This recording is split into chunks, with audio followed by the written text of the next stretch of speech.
হরে কৃষ্ণ, জয় রাধে, হরি বল। তো ফাল্গুন মাসে শুক্লপক্ষের একাদশী আমলকি একাদশী। এই একাদশী কবে পালন করতে হবে? 20 মার্চ নাকি 21 মার্চ? কোন দিন একাদশী পালন করতে হচ্ছে? তো সেটাই আমি আপনাদের সাথে শেয়ার করব। আর তাছাড়া 148টি স্থানের পালনের সময়সূচি ও আমলকি একাদশীর ব্রত মাহাত্ম্য। তো প্রথম থেকে শেষ পর্যন্ত ভিডিওটা দেখতে থাকুন। হরে কৃষ্ণ, জয় রাধে। তো অবশ্যই একাদশী করুন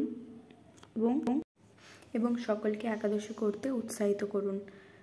নিজে একাদশী করুন এবং সকলকে একাদশী করতে উৎসাহিত করুন, তাতে আপনি ভগবানের কৃপা লাভ করবেন। হরে কৃষ্ণ, হরি বল।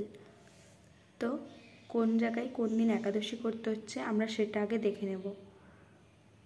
কোথায় 20 মার্চ কোন কোন জায়গায় করতে হচ্ছে আর 21 মার্চ কোন কোন জায়গায় করতে হচ্ছে, তো দেখতে থাকুন।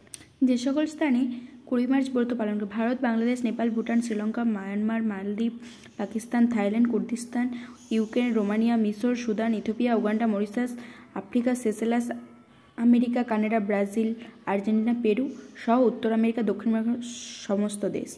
যে সকল স্থানে 21 মার্চ ব্রত পালন Malaysia, Singapore, Indonesia, Brunei, Vietnam, Philippines, Taiwan, চীন, Nepal, Portugal, Italy, South Africa, Mali, Angola, Libya, Congo, Belgium, Nigeria, Malta, Netherland, Serbia, চেক রিপাবলিক। তো আমরা জেনে গেলাম যে কোন দিন কোন সময় কোন জায়গায় একাদশী করতে হবে। তো এবার আমরা একাদশীর মাহাত্ম্যটি, আমলকি একাদশীর মাহাত্ম্যটি আমরা শ্রবণ করব। তো আমি পাঠ করছি, আপনারা অবশ্যই মনোযোগ সহকারে শ্রবণ করুন, শ্রবণ দ্বারাই ফল লাভ করা যায়। আমি এখন আমলকি একাদশীর মাহাত্ম্যটি পাঠ করে শোনাচ্ছি। যুধিষ্ঠির বললেন, হে কৃষ্ণ মহাফলদাতা, বিজয়া একাদশীর কথা শুনলাম। এখন ফাল্গুন মাসের শুক্লপক্ষের একাদশী যে নামে বিখ্যাত তা বর্ণনা করুন। শ্রীকৃষ্ণ বললেন, হে মহাভাগ যুধিষ্ঠির, মান্ধাত্তার প্রশ্নের উত্তরে মহাত্ম বশিষ্ঠ এই একাদশীর মহিমা কীর্তন করেছিলেন। আপনার কাছে এখন আমি সেই কথা বলছি। এই একাদশীর নাম আমলকি। বিষ্ণুলোক প্রদানকারী রূপে এই একাদশী বিশেষভাবে মহিমান্বিত। একাদশীর দিন আমলকি বৃক্ষের তলে রাত্রি জাগরণ করলে সহস্র গাবিদানের ফল লাভ হয়। হে পাণ্ডুনন্দন, পূর্বের ব্রহ্মার রাত্রিতে দৈনন্দিন প্রলয় উপস্থিত হলে স্থাবর জঙ্গম সহ দেবতা, অসুর ও রাক্ষস সবকিছুর বিনাশ হয়। তখন ভগবান সেই কারণ সমুদ্রে অবস্থান করেন। তার মুখপদ্ম থেকে চন্দ্রবর্ণের এক বিন্দু জল ভূমিতে পড়ে। সেই জলবিন্দু থেকে একটি বিশাল আমলকি বৃক্ষ উৎপন্ন হয়। এই বৃক্ষের স্মরণমাত্র গোদানের ফল, দর্শনের তাহার দ্বিগুণ এবং তার ফলাভক্ষণে 3 গুণ ফল লাভ হয়। এই বৃক্ষে ব্রহ্মা, বিষ্ণু আর মহেশ্বর সর্বদা অবস্থান করেন। এর প্রতিটি শাখা প্রশাখা ও পাতায় ঋষি, দেবতা, প্রজাপতিগণ বাস করেন। এই বৃক্ষকে সমস্ত বৃক্ষের আদি বলা হয় এবং তা পরম বৈষ্ণব রূপে বিখ্যাত। অতএব এই শ্রেষ্ঠ ব্রত সকলেরই পালনীয়। এখন এই ব্রতের একটি অদ্ভুত ইতিহাস আপনার কাছে বর্ণনা করছি। প্রাচীনকালে বৈদিশ নামে এক প্রসিদ্ধ নগর ছিল। এই নগরে চৈত্ররথ নামে এক রাজা রাজত্ব করতেন। চন্দ্রবংশীয় পাশবিন্দু রাজার পুত্ররূপে তিনি জন্মগ্রহণ করেন। তিনি অত্যন্ত শক্তিমান ও ঐশ্বর্যশালী ছিলেন। শাস্ত্রজ্ঞানেও তিনি ছিলেন সুনিপুণ। তার রাজ্যের সর্বত্রই মনোরম আনন্দপূর্ণ এক দিব্য পরিবেশ লক্ষ্য করা যেত। প্রজারা ছিলেন বিষ্ণুভক্তি পরায়ণ, সকলেই একাদশীর ব্রত পালন করতেন। তার রাজ্যে কোনো অভাব অমঙ্গল ছিল না। এইভাবে প্রজাদের নিয়ে রাজা চৈত্ররথ সুখে দিনযাপন করতে থাকেন। একসময় ফাল্গুনী শুক্লপক্ষিয়া দ্বাদশীযুক্ত আমলকি একাদশী তিথি সমাগত হওয়ায় রাজ্যের সকলে এই ব্রত পালনের সংকল্প করেন। ওই দিন প্রাতঃস্নানের পর প্রজাদের নিয়ে রাজা ভগবান শ্রী বিষ্ণুর মন্দিরে যান। সেখানে সুবাসিত জলপূর্ণ কলস, ছত্র, বস্ত্র, পাদুকা, পঞ্চরত্ন ইত্যাদি দিয়ে সাজিয়ে স্থাপন করেন। তারপর ধূপ দীপ দিয়ে যত্ন সহকারে মুনি ঋষিদের দ্বারা শ্রী পরশুরাম মূর্তি সম্মানিত আমলকির পূজা করেন।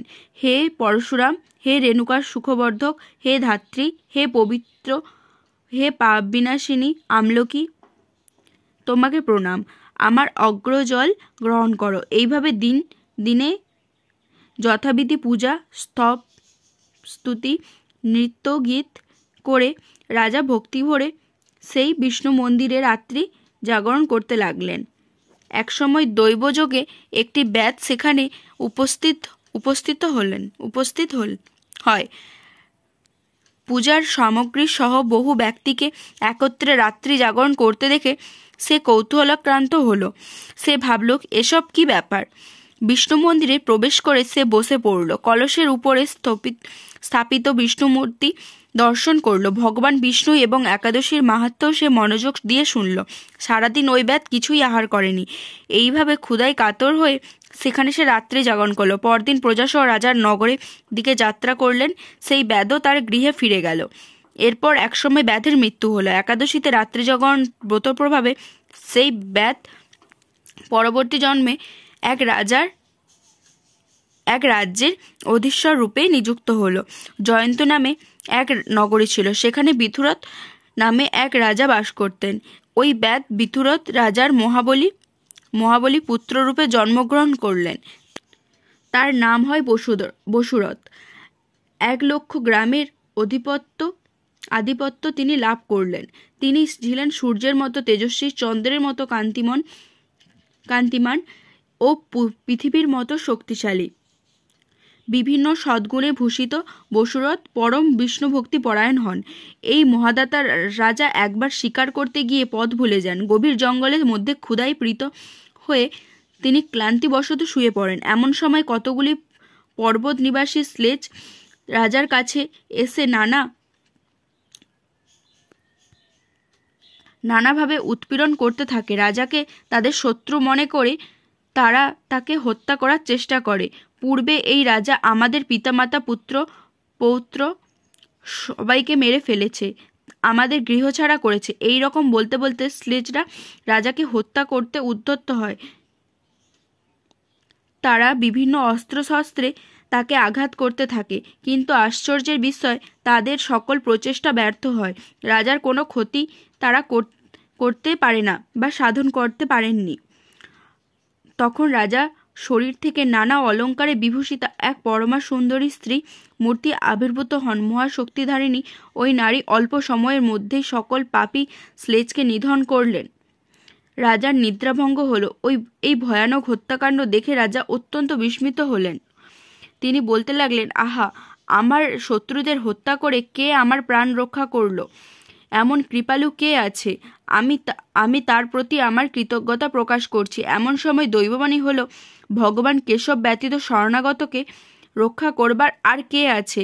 তিনি শরণাগত পালক। দৈববাণী শুনে তিনি ভক্তিযুক্ত চিত্তে গৃহে ফিরে এলেন। তারপর প্রজাসহ মহাসুখে ইন্দ্রের মতো নিষ্কণ্টক রাজ্য ভোগ করতে লাগলেন। বশিষ্ঠ বললেন, হে রাজন, যে মানুষ এই পরম উত্তম আমলকি একাদশীর ব্রত পালন করেন তিনি নিঃসন্দেহে বিষ্ণুলোক প্রাপ্ত হন। হরে কৃষ্ণা, জয় রাধে, হরি বল। তো ব্রত মাহাত্ম্য দ্বারা আমরা জানতে পারলাম আমলকি কতটা শক্তিশালী। এই বৃক্ষে ব্রহ্মা, বিষ্ণু, মহেশ্বর বাস করেন এবং এই আমলকি একাদশী করলে সহজেই বিষ্ণুলোক প্রাপ্ত করা যায় বা মৃত্যুর পর বিষ্ণুলোকে গমন করা যায়। তো ব্যাধ যদি না জেনেই না কিছু কারণ বুঝে একাদশী করে তার ফল লাভ করতে পারে, তো আপনারা অবশ্যই জেনে একাদশী ব্রত পালন করুন। তো ভগবানের কৃপা লাভ করুন। অবশ্যই একাদশী পালন করুন, ঠিক দিন ঠিক সময় একাদশী পালন করুন এবং সকলকে একাদশী করতে উৎসাহিত করুন। একাদশীর দিন অবশ্যই পঞ্চশস্য বর্জন করবেন, পরনিন্দা পরচর্চা বর্জন করবেন,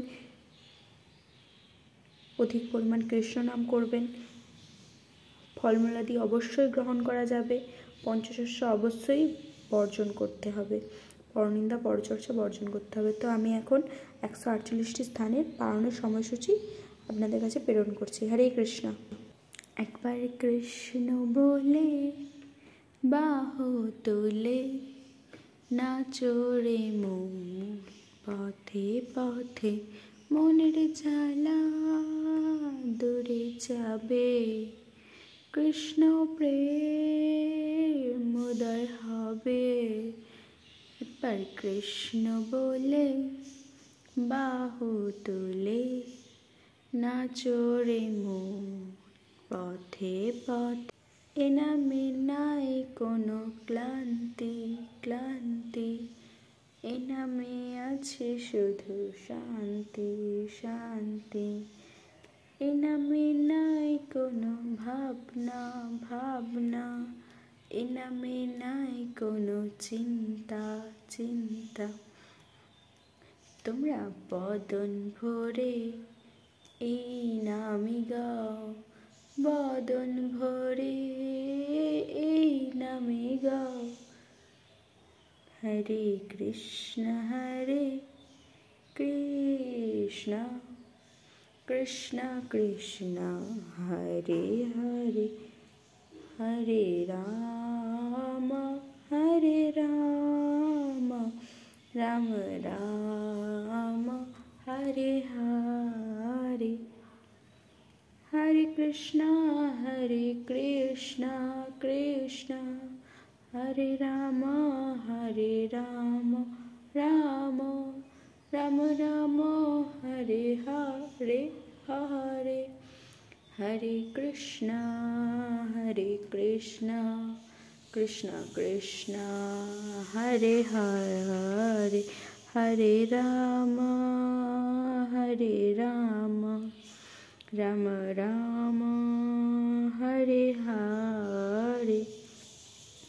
हे कृष्ण करुणार सिंधु दीनबंधु जगत्पते, गोपेश गोपिका कांत राधा कांत नमस्तुते।